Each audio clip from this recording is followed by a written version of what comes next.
Hey everybody, this is a real quick video. In case you have a Sony MHC-V13 party speaker and you need to do a hard reset to the factory default settings on it.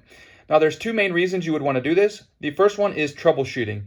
If this speaker is not connecting to Bluetooth, or it is not pairing or syncing with your device, or if it keeps disconnecting, if you're having any kind of sound issues where it's not working right, a hard reset can fix a lot of these issues.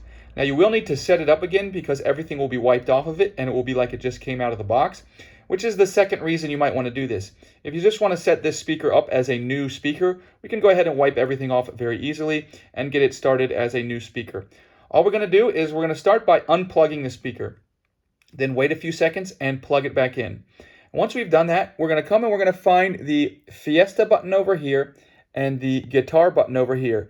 We're going to press and hold those two buttons simultaneously for several seconds. You're just going to continue to hold them until you see all the lights, indicator lights start to flash, at which point you can let go. The display will actually show reset and it will be reset to its factory default settings.